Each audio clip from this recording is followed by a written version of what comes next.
चलिए class 7 science part 1 जल और जंगल का अभ्यास प्रश्न है। देखिए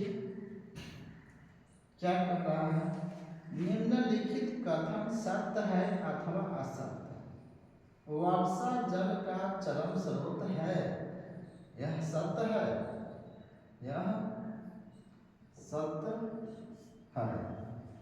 नदियों का जल खेतों में सिंचाई का एकमात्र साधन है। क्या नदी नहीं रहेगा और वर्षा से अगर खेती हो जाए, हो सकता है, इसलिए यह असत्य है। जल की कमी की समस्या का सामना केवल ग्रामीण क्षेत्रों के निवासी करते हैं, यह असत्य है। जल की समस्या का सामना ग्रामीण क्षेत्र और शहरी क्षेत्र दोनों करते हैं। रिक्त स्थानों की पूर्ति करें। भौम जल प्राप्त करने के लिए क्या करते हैं? कल के चापाकल के व्यवस्था करते हैं या कुआं के, तो यहाँ क्या आ जाएगा? नलकूप,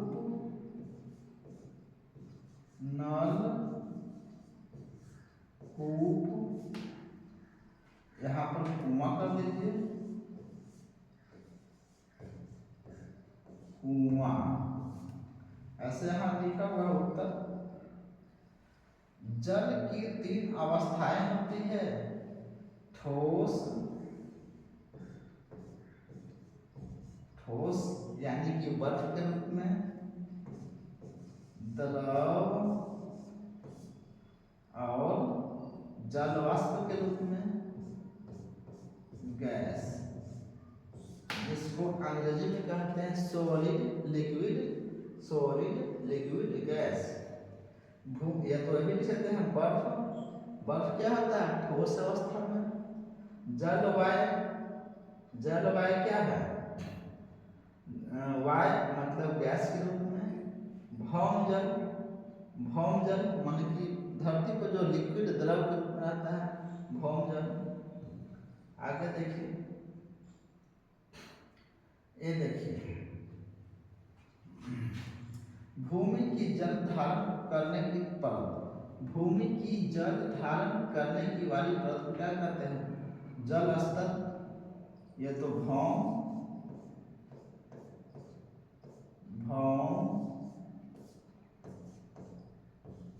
जल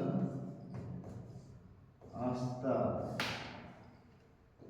आगे देखिए, समझाइए कि भौम जल की पुनः पूर्ति किस प्रकार होती है।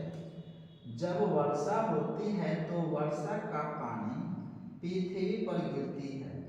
जल पृथ्वी पर बने गड्ढे, तालाब, नदियों में जमा होता है और धीरे धीरे रिस कर पृथ्वी के नीचे गड्ढों में जमा होता है। भूमि के अंदर जल के रिसाव को अंतः स्पंदन कहते हैं। अंतः स्पंदन की क्रिया धीरे धीरे होती है। खेतों का पानी का रिसाव भी जमीन के अंदर होता है। इस प्रकार की प्रक्रिया को कारण भौम जल की पुनः परिपूर्ति होती है। आगे देखिए, भौम जल गलती है, भौम जल स्तर के नीचे गिरने के लिए उत्तरदायी कारकों को समझाइए। क्योंकि भौम का लेयर इतना था, चल गया नीचे, यानी कि पहले धरती से 20 फीट में पानी निकलता था, अब निकलेगा 30 फीट में, तो क्या हो गया? उसका स्तर जो पहले ऊपर था अब चला गया है नीचे। यह बात सत्य है कि आज के दिनों में भौम जल स्तर नीचे गिर गया है और गिरता चला जा रहा है। इसका मुख्य कारण वनों की कटाई होने से वर्षा कम होती है और भौम जल को पुनः परिपूर्ति नहीं हो पाती।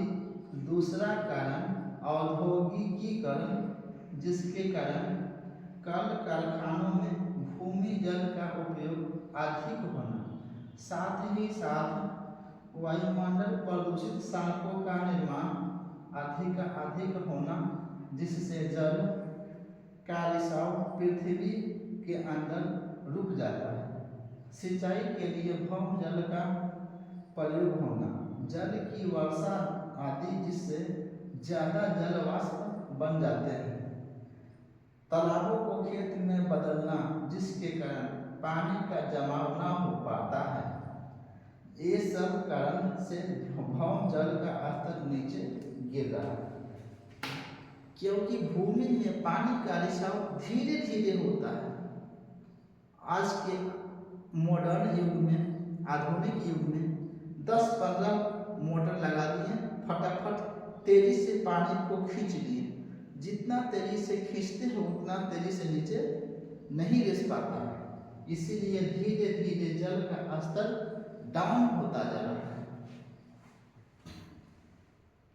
कम से कम जल का उपयोग करते हुए बगीचे लगाने तथा रख रखाव के लिए क्या कदम उठाएं? बगीचे लगाने के लिए जल का कम उपयोग तभी संभव है जब पाइप द्वारा पेड़ की जड़ों में पानी दे, ताकि पानी बर्बाद न हो। पेड़ों के चारों ओर मिट्टी का बांध बना दें, ताकि पानी जड़ को प्राप्त हो और जल का रिसाव पृथ्वी के अंदर हो, पानी इधर उधर बहकर बर्बाद न हो। आगे देखिए क्वेश्चन 6, ऐसे 7 उत्पादों के नाम बताएं जो जल वनों से प्राप्त करते हैं। वनों से हमें इमारती लकड़ी, बिल्डिंग बनाने के लिए, घर बनाने के लिए, फल मिलता है वन से, जंगल से, ऑक्सीजन मिलता है, गोंद, लाख, शहद, भौमजल, विभिन्न प्रकार के जंतु जंगल से हमें मिलते हैं। वनों में कुछ भी व्यर्थ नहीं होता, क्यों? समझाइए। वनों में घास, जो छोटे छोटे जौवों का भोजन है, छोटे छोटे जीवों का, किसका है? छोटे छोटे जीवों का भोजन है। घोड़े, जबरा, हाथी आदि जानवरों के लिए वनस्पति भोजन है। सूखी पत्तियां सड़कर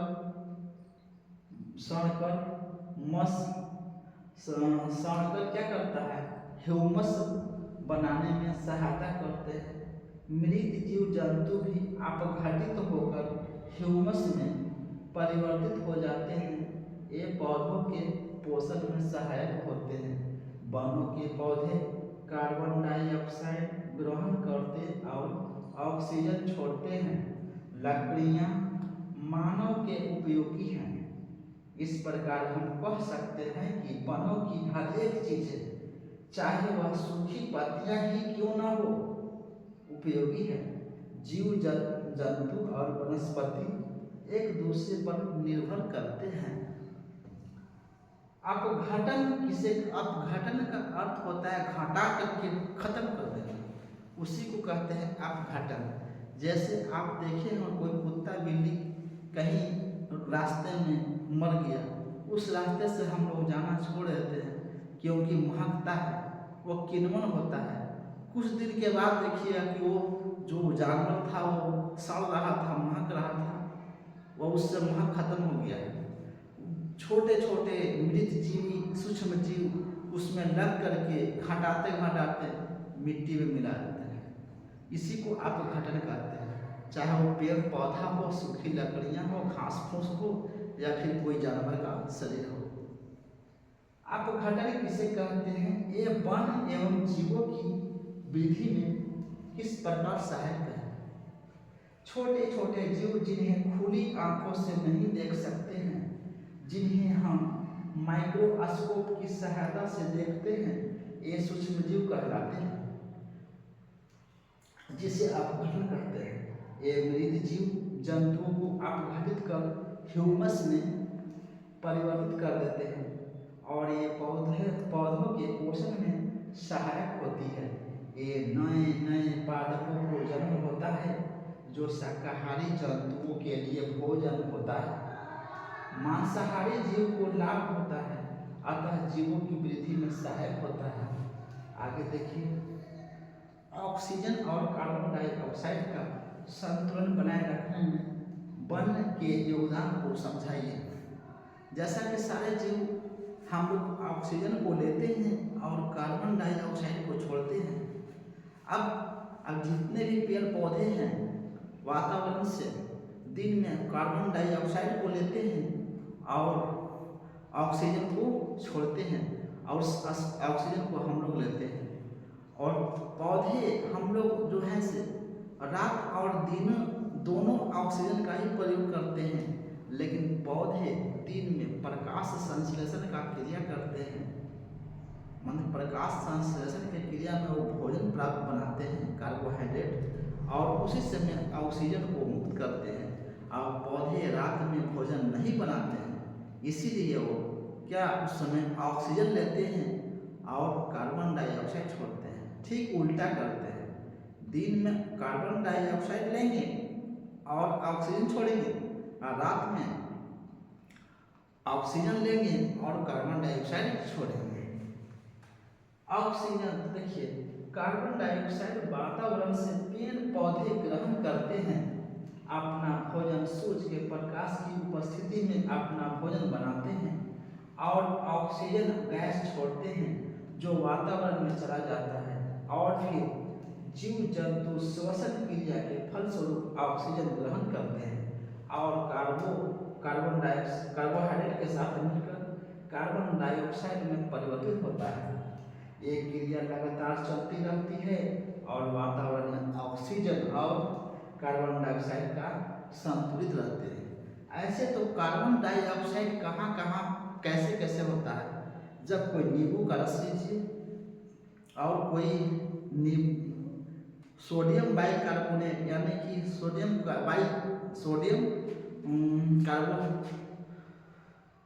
बाइकार्बोनेट अगर लीजिएगा उसका और उसके एक नींबू का रस निचोड़िए तो वहाँ पर गैस निकलेगा कार्बन डाइऑक्साइड। कहीं पर सड़ गल रहा है कोई जीव, वहाँ पर कार्बन डाइऑक्साइड। कहीं पर आग लगा रहे हैं तो वहाँ पर कार्बन डाइऑक्साइड निकलेगा। तो ये सब कार्बन डाइऑक्साइड यहाँ प्राप्त होता है। जो बताए जलने पर, कोई वस्तु सड़ने गलने पर या तो सोडियम बाइकार्बोनेट पर एक नींबू का रस गिराने पर, जलाने पर इन स्थानों की पूर्ति कीजिए। कीट मधुमक्खियों और पक्षी पुष्पी पादपों को सहायता से करते हैं, क्या करते हैं, वृद्धि करते हैं।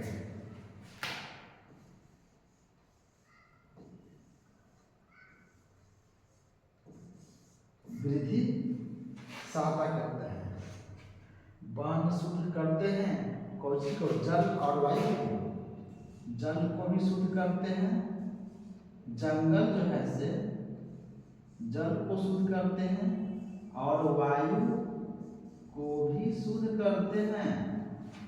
वन में क्षमवान पत्तियों और जंतु पौधों को समृद्ध करते हैं, पौधों को समृद्ध करते हैं। सूक्ष्म जीवों द्वारा मृत पादपों पर क्रिया करके ह्यूमस बनाते हैं। यह ह्यूमस ये लिखा जाएगा यहाँ पर। चलिए, क्लास 7 का साइंस लेसन 1 जल और जंगल का लेसन समाप्त हो गया। नेक्स्ट वीडियो में मिलेंगे। जय हिंद।